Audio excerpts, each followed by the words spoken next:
Hello, everybody. Welcome to Canadian Shield. My name is Sterling. I'm your host. So the Standing Committee on Indigenous and Northern Affairs was meeting with both ministers, and I did a small video how both ministers that are predominantly responsible for the funding of the various aspects of the interaction with the government and the First Nations peoples, how they both left rather quickly, and they were only there for a few minutes, and they refused to extend their time or anything like that. And now MP Brock didn't like that either, and he has an issue with the way that many of the First Nations are saying that the government is not honoring their arrangements. They're not working with them in fair, and they're not working with them in ways that they are asking for. So there's a lot of money that's being left on the table, but there's a lot of money that's being given to outside contractors that are not necessarily First Nations individuals. And the idea should be that the First Nations individuals be the ones who are in control of the funds, not just doing the work, but also being the ones who are, governing the money, right? Like watching where it goes and counting all the pennies. And they really feel like they're being left out of the process. And it seems to me that MP Brock has a real issue with ministers who are not doing their job, as well as ministers who are being incompetent with millions and millions of Canadian tax dollars, or billions in some cases of Canadian tax dollars. And so he comes at them with a pretty big firebrand. And I don't blame him. If I'll be completely honest with you, I can deal with a lot of stuff, but corruption is not something that I have much patience for. Now, before I get into it, I would encourage you to like, comment, subscribe, hit the notification bell, share this channel with your friends. I have memberships if you want to support the channel that way, or if you want to make a one-off donation to my GoFundMe, which I set up specifically to buy equipment so that I can improve the quality of this channel. I left a link on my main page.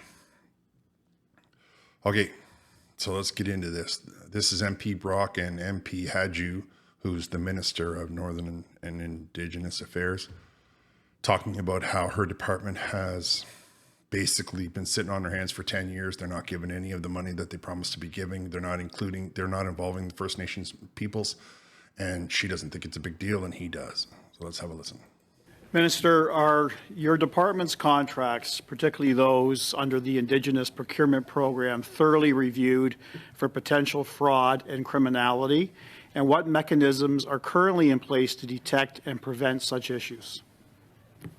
Well, thank you very much, MP Brock, and I will say that the work that we're doing to ensure that we have a list of Indigenous businesses that can benefit from procurement policy of the federal government is very important. In fact, it's part of the economic reconciliation agenda to make sure that the spend of the federal government actually benefits Indigenous-owned companies and companies that are Indigenous-led.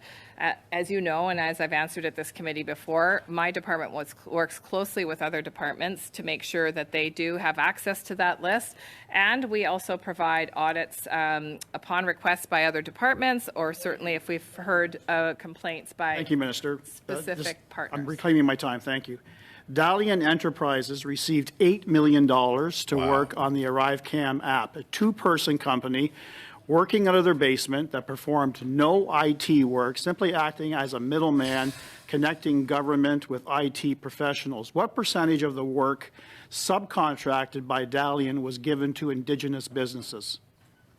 So I Just think, the percentage, Minister. as I've said here before, first of all, that particular company is under a post audit. Minister, but the I will percentage, also say please. that it's important that we continue to realize what the point of the Minister, Indigenous the registry percentage, is. please.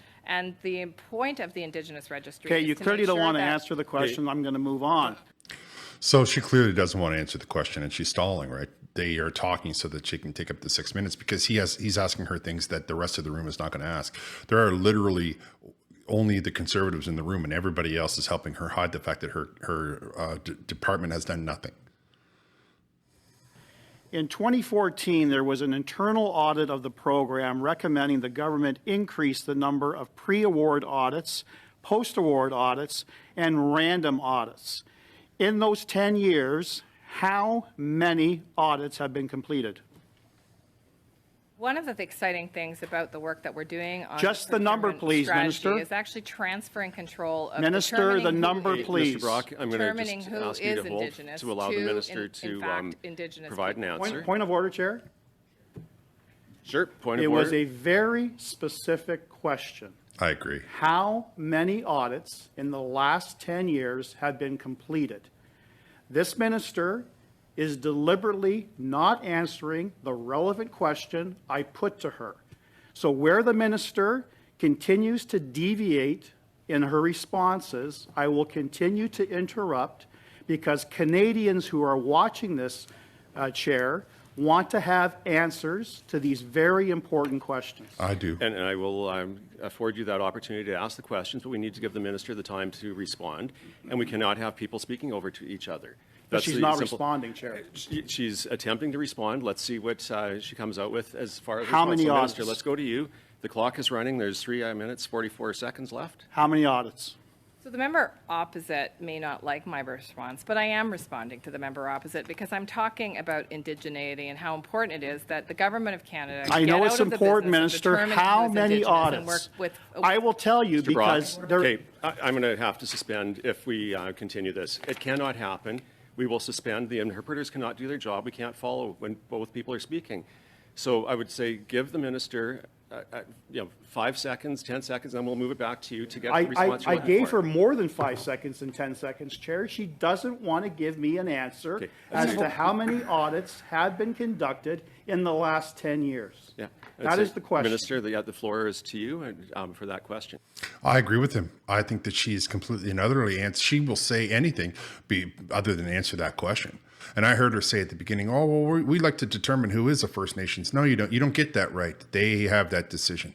The First Nations individuals decide for themselves. They have a registry. They are the only people that can permit people to go onto that registry. You, as a minister or anything that are not part of, if you're not part of the First Nations, then you're not allowed to say. Period. So if they tell you that they're First Nations people, if they got a status card, then they are qualified, and nothing else you can say to that. This 4 audits in 10 years. Come on now. What are this guys doing all day? Well, thank you very much, Mr. Chair, and thanks for attempting to have some civility in this place. I will say that it's important to understand the purpose of the list if we're talking about audits. And the purpose of the list is not to determine, from our department's perspective, about the procurement process itself, but really to provide support to other departments around the indigeneity. For Canadians is 4, and Hey, those Mr. 4 Brock, were sorry, completed in the last 2 years. I'm going to pause here for a second. I'm going to stop the clock. I'm going to tell you right now that this is exactly what I mean, right? She talks about being civilized, civility. A civilized human being answers the question. They don't feed you a bunch of BS and then expect to be the victim. Oh, poor me. Mr. McLeod, I see your hand up, so I don't know if this is a point of order. Sometimes there's audio issues, and I just want to make sure that we're dealing with this. So we're at 2.5 minutes left. Mr. McLeod, the floor is yours. Yeah, Mr. Chairman, I'm really reluctant to interrupt this interesting discussion, but could you ask the members not to be yelling? I don't know what the interpreters are going through, but it's very difficult for me to participate if somebody's yelling into the mic or talking extremely loud.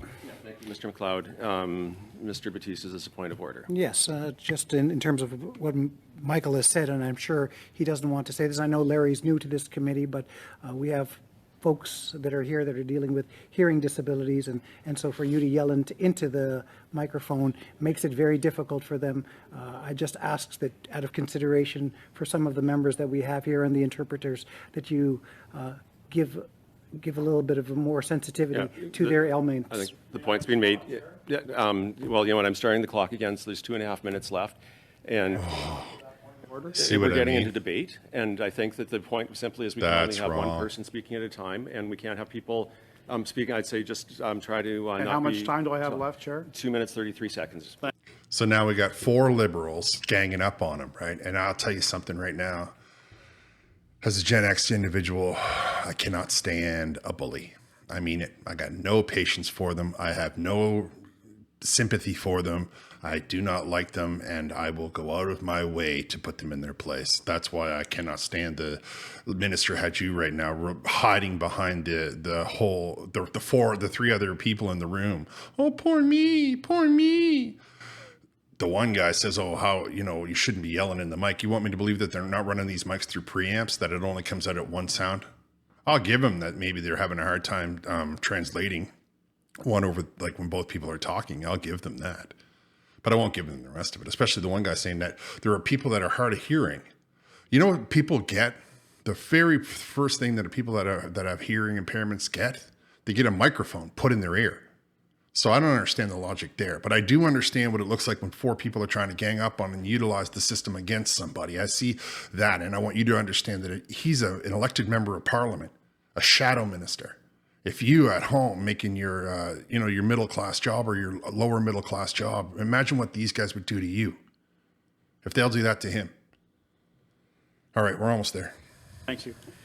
Minister, your government provided a list of contractors through Indigenous procurement, but did not list any subcontractors. Canadians simply don't know where their money is flowing. How can you be assured that the money isn't flowing to subcontractors working out of their basement here in Ottawa without a penny flowing to First Nation communities? I think I will turn to the officials just to talk a little bit about the process of how people are certified. To Minister, with all due respect, that's just an asked the insult. question. That's an insult to members at this table. We don't want to know about process. I want to have a response to the relevant question, Minister. You haven't given me a response yet that has been relevant to any of the questions I put to you. So actually, you did ask me a process question because you asked me how we determined an Indigenous company and how we follow and track what that Indigenous company does. That, to me, in the way my mind works as a former planner, is a process question. And so I would like to turn to officials. So how much money has been flowing through subcontractors actually employed by Indigenous owners and money going to Indigenous communities? Just the number, please. How many? So the process of the list that the Indigenous Services Canada Department maintains is that the Indigenous Services Canada Department determines indigeneity and provides that information to other departments of Canada who are looking to procure to meet that 5% target of procurement, all with the goal of ensuring that we can foster economic But you're reconciliation. failing, Minister. You are failing. Indigenous communities have repeatedly told you the process is flawed. And you, as Minister of Indigenous Services, have an absolute responsibility that money is actually flowing to Indigenous contractors. You don't have a process. You're not conducting any audits. I would disagree with the allegation that the department doesn't have a process, and I would also disagree with that, with the allegation that all partners are disappointed. In fact, I work closely with many experts, Indigenous experts in economic reconciliation, and we are actively working with partners on a pathway to transition the Here we list go. to Indigenous partners in a way that makes sense to them and that supports their goal of economic prosperity for their communities. It's coming. It's right around the corner. They're working on it. They're having a meeting about getting together to talk about when they can have a meeting to have something done. I don't believe a single solitary word. And I'll tell you the biggest indicator to me why if I never saw these two people before in my life and I heard those questions and I saw that answer, I would see a person who doesn't have the answers. Because people, especially individuals like MP Hadju, if they have an answer, they will do nothing but rub it in your face. They will do nothing but say, look, here it is. So there you go, blah, blah, blah. That's how they would behave. But because she doesn't have the answers, because she knows those questions are actually quite damning for the word that they like to use, or what you and I would say prove them to be lying, she's avoiding answering the question and she's talking all kinds of circles. And remember, right after this, she left. She said, oh, I got to go. The clock ran out, and she left the room. So nobody really even had time to scrutinize, right? Especially the other parties. And so this is suspect to me. This is suspicious. I don't believe for one second that she's being honest. I don't believe for 1 second that she's working on anything that she says she's working on. And I do that based on solely and completely on this 8-minute interview question period that she just had with MP Brock. All right, I'm going to wrap here. I want to thank you all for listening. I would encourage you to like, comment, subscribe, hit the notification bell, share this channel with all of your socials. I'll talk to you next time.